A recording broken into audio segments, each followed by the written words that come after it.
ShartimusPrime, ShartimusPrime. Reading comics, toys are hella sick, hella whacking it. Taking bad hits, taking back hits. Subscribe for Yeah, good looking cosplayers. Hey, what's up you guys? ShartimusPrime here, doing another Diamond Select Toys action figure review on the Pacific Rim Uprising movies Wave 2 Guardian Bravo. I gotta give a big thanks to Diamond Select Toys for sending out this product to review for you guys. If you want to see the latest from DST, check the link in the description below. Big! Get your big badass toys at BigBadToyStore.com. Click the link in the description below. And yes, I finally got my hands on these Wave 2 figures. I'm excited. Anyway, on the side you can see a nice image of Guardian Bravo right there. I really dig that. And then on the back you can see Guardian Bravo, and then you can see the other figures from the Wave. There's a read up over here. If you want to read it, go ahead and pause it right now. Nothing on the side, top, or bottom. So let's get to it and crack this thing open. And here's Guardian Bravo out of the packaging, and I'm really digging this mech over here. This is one of the ones that stood out to me. I don't know, I really like this mech a lot, and I do like the weapon that it comes with. And we get some great sculpting and paint detail throughout on this thing. It's very impressive to look at. But I do first want to look at all those accessories. Well, not a ton of accessories, so I'm not trying to hype it up too much. But yeah, we get some good accessories. Let's get a closer look at those. Then we'll take a closer look at Guardian Bravo. So we get two sets of interchangeable hands, and then one extra left hand, and then we get the whip right over here. Big gripe of mine, or my biggest gripe with this figure, is that we don't have a right whip holding hand. So I don't know, I think it's a little bit weird that we only have a left whip holding hand, but all the hands do look really good though.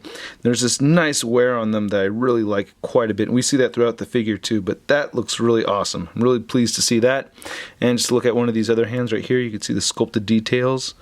So that looks really cool. Let's take a look at a fisted hand right there. You can see the dry brushing up top right there.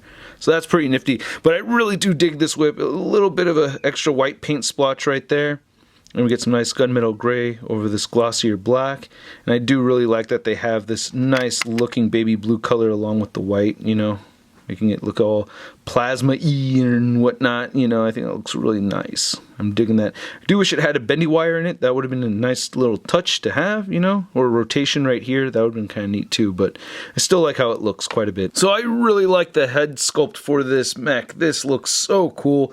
I really like the design overall, just through and through. This is just one that really stood out to me, and just having that weapon of a whip, you know what I mean? I don't know, it's pretty unique compared to the other mechs that we've seen, and I really like the color palette for this character too. So I think this is pretty neat looking, and it kind of reminds me of Starscream a little bit, right? With these big tall vents right over here on the sides. Kind of reminds me of Starscream a bit. And when you first open this, there are little rubber bands kind of wrapping these shoulder pads together right over here. But man, look at that silver dry brushing over that maroon color. I just really dig that a lot. That looks awesome. All the sculpted details on the top of the head right over here look really good. The face, I mean, just look at that touch of glossy black right in the middle right there. I really dig that. That is awesome. CB049. Very cool deco right over here. I'm really liking it. And on the back, I don't know why, but I'm just really impressed with the back of the figure. That just looks really cool to me. I'm very pleased with that. That looks awesome. A lot of color variation. And I like how we have a lot of deco stamped on the back over here too. So that's pretty cool. And then if I darken my settings, you can see this cream color actually has some subtle paint detail in it. You can see there's just very light dirt over it, which I think looks great. As I darken it even further, you can see, yeah, see, that looks awesome. I really like that. Nice little detail, adding some more depth to it. Looks like this mech has some miles on it, you know? I just think that's really cool. I'm liking that. Then looking at the lower half of it, getting that into focus, you can see some more sculpted details throughout over here. The legs look really good. 5329, okay. Can't remember exactly off the top of my head what those numbers mean, but I still like seeing all kinds of stuff on the figure, so that looks great. Love that gunmetal gray. And we get some more, I can't remember the force name exactly off the top of my head. I want to rewatch Pacific Rim Uprising. It's been a minute, but anyway, no peg holes at the bottom of the feet at all right over there. Now the articulation is a little tricky, especially with the head. I found the head to be very stuck, and it's still kind kind of off center and it irks me a little bit. So I cannot get the head to look up at all. It will shift down a little bit though, and I can get side to side movement, but I really wish it could move up. You can move the shoulder pads around, as I mentioned earlier, so you can rotate them side to side and they'll move up and down as well. We get these really cool shoulder joints right here that move up that far, and you can move them down, and you could rotate up that far and back that far. You get a bicep swivel, single jointed elbow, and I don't think there's rotation at the elbow, no, but we do get that bicep. And then the wrists churn side to side because they're interchangeable, but this piece right here does get in the way, so you can just turn it a little bit if it's facing downward. I wish it could hinge back. It just really hinges downward. So if you want to hinge up, you kind of have to separate it from the rest of the figure, and then it'll move up like that. You get a diaphragm joint that turns side to side. Great diaphragm pivot, crunches forward some and back. Hips move outward only that much. It'll kick forward that much and back. You get a swivel right at the hip as well, and a double jointed knee system right here. There it goes. So it's bending right up in here and in there. And then the ankles move down a little bit. They're on these ball joints, but it's all hindered by the cuff right over here, which I like the design of, but yeah, it does really hinder the articulation. So you can move the ankle side to side, barely any ankle pivot in there, and you have heel articulation. Now to measure out the height of this Guardian Bravo figure, you can see that it's standing at about 7 inches tall, a little bit taller than 7 inches really. And then here's Guardian Bravo next to another Pacific Rim Uprising figure. We have Saber Athena, and I think these two look cool side by side. Then of course I had to compare Guardian Bravo next to a NECA Toys Pacific Rim 1 movie figure. We have Gypsy Danger. I guess Guardian Bravo is a bit on the short side compared to other mechs. And then here's Guardian Bravo next to your average 6-inch scale figure. We have the Marvel Legends Big Time Letdown Spider-Man.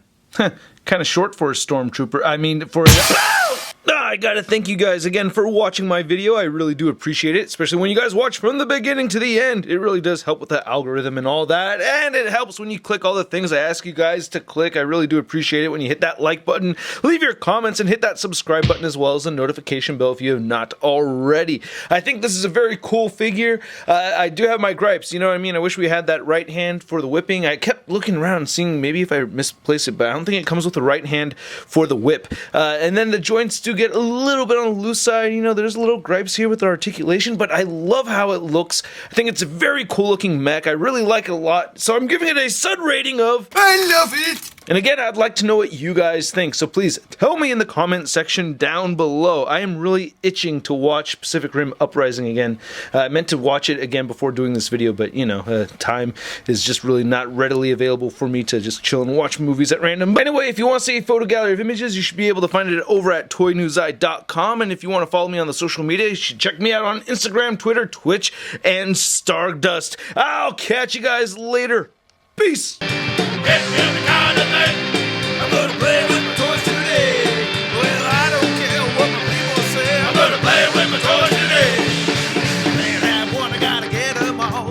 Time to make a trip to the local mall. Oh yeah! That's crispy.